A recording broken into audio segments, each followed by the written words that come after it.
खूप वर्षांनी आज पुन्हा एकदा वांद्रे इथे आलेलो आहे. वांद्रे म्हणजे बँड्रा.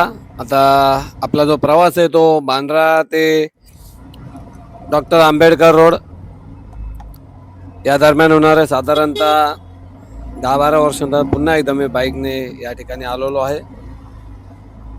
आज एक पेट्रोल पंप आहे. या पेट्रोल पंपामुळे मला हा जो वळण हा लक्षात राहतो. नाही तर मग मला नेहमी कन्फ्युजन होतं की मी कुठून जावेने कुठून जाऊ नये. कारण असे रस्ते इतके रुंद वगैरे झाले आणि इतका बदल घडला आहे 10-12 वर्षात. मेट्रोचे झाले देखील झालेले आहे.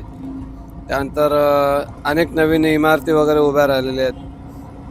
अशा प्रकारे मी आज पेट्रोल पंपाचं वळण घेऊन निघालेलो आहे ते डॉक्टर आंबेडकर रोडसाठी. तो पेट्रोल पंप नसता तर कदाचित नक्कीच रस्ता चुकला असता. पेट्रोल पंपामुळे लक्षात राहतं. जसा तलावावरून पुढे येतो, बांद्रा तलावावरून पुढे आलो की मला हा जो वळण आहे पेट्रोल पंपाचा तो लक्षात येतो. आणि इथून पुढे साधारणतः 2-3 सिग्नल सोडले की मला उजव्या हाताला वळण घ्यावे लागते. नक्की किती सिग्नल सोडावे म्हणजे वळण ते काय माझ्या लक्षात राहत नाही. पण मी निघालो आणि इथून प्रवास करता मला खूप छान वाटतं. म्हणजे मुख्य जो रस्ता होता ज्या ठिकाणी आपण वळण घेतला तो सोडून तेव्हा ह्या मार्गाने मी प्रवास करतो ना, इथला प्रवास मला खूप छान वाटतो. मस्त फार थोड्या जास्त प्रमाणात रस्त्याच्या बाजूला झाडे झुडपे, थंड थंड हवेची जी झुळूक येते, समुद्राची जी हवा असते ती येते. त्यामुळे इथला जो प्रवास आहे तो मला खूप आवडतो. आपल्या पहिला वळण गेलेली, हे दुसरा सिग्नल आलेला आहे.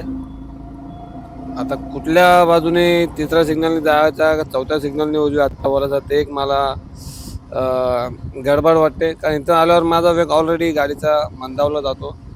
कारण संभ्रमावस्था असते, आता कुठे जायचं आणि कुठे नाही. इतकं लक्षात आहे माझ्या की बघा ही तिसरी गल्ली कदाचित. फक्त इतकं लक्षात राहतो की आपल्याला उजव्या हाताला वळण घेणे, बाकी काही लक्षात राहत नाही. साधारणतः 10 ते 12 वर्षाचा फरक नक्कीच पडला असेल मी इथे आलो त्यावेळेस. आता इथे सिग्नल लागला सर्वाधिक कुठे जावे आणि कुठे जाऊ नये, काय करावे, वळण घ्यावे की घेऊ नये.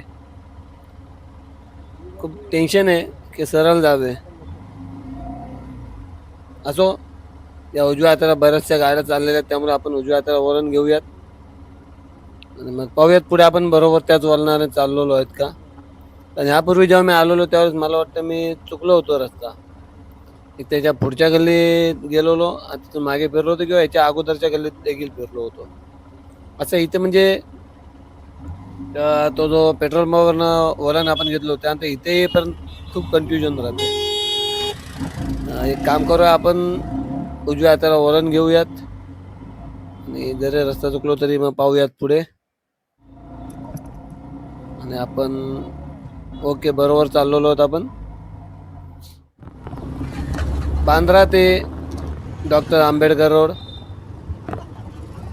साधारणतः 10-12 वर्षांचा प्रवास. आपण देखील या रस्त्याने कधी प्रवास केला आहात का ते कमेंट बॉक्समध्ये नमूद करावे. मला हा जो रस्ता आहे ज्या ठिकाणी वळण गेला हा रस्ता खूप आवडतो. कारण रस्ता खूप लहान आहे परंतु गारगार हवा आणि त्यानंतर छोटीशी गल्ली, एक वरती गेलेलं वळण आणि इथले जे मध्ये जे काय बंगला टाईप वगैरे घर वगैरे हे काय आठवले जात नाही, कित्येक वर्ष आले. त्यामुळे हा जो भाग हा फक्त इतका प्रवास आम्हाला खूप वेगळाच वाटतो. हे बघा जेमतेम एक बस इथनं पास होते, इतका लहान रस्ता आणि कित्येक वर्षापासून असाच आहे. आणि एक वेगळ्या प्रकारचे बंगले आजूबाजूला, झाडं झुडपं, खूप छान असा रस्ता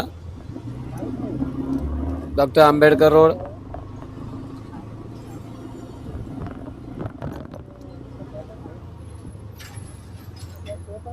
डॉक्टर बाबासाहेब आंबेडकर रोड का डॉक्टर आंबेडकर रोड त्यात पण कन्फ्युजन आहे. कारण मॅपवर का कुठे मी आंबेडकर रोड वाचलेला आहे. अशा प्रकारे आपण चाललेलो आहे. तर पाहू शकता बाजूला खूप छान छान असे बंगले वगैरे आहेत आणि खूपच लहान रस्ता रस्ता लहान परंतु प्रवास छान. एक सुंदर वाक्य तयार झालेले.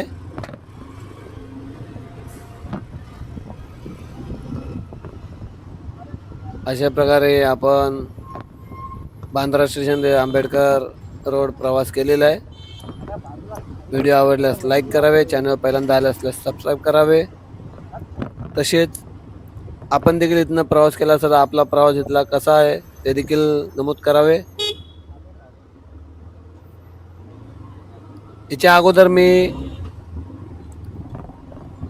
सांताक्रूज चेंबूर लिंक रोड जो आहे त्या ठिकाणाहून बांद्रापर्यंतचा प्रवास केलेला आहे. त्याची देखील व्हिडिओ मी आपल्या शेवटला किंवा डिस्क्रिप्शनमध्ये देईल, ती देखील पाहावी. आजचा व्हिडिओ इथेच संपवतो. भेटूया पुढच्या व्हिडिओत. तोपर्यंत जय हिंद, जय महाराष्ट्र. आपले मराठी मनासाठी मराठी यूट्यूब चॅनेल. आपली मराठी मनासाठी Marathi YouTube channel. Like, share and subscribe.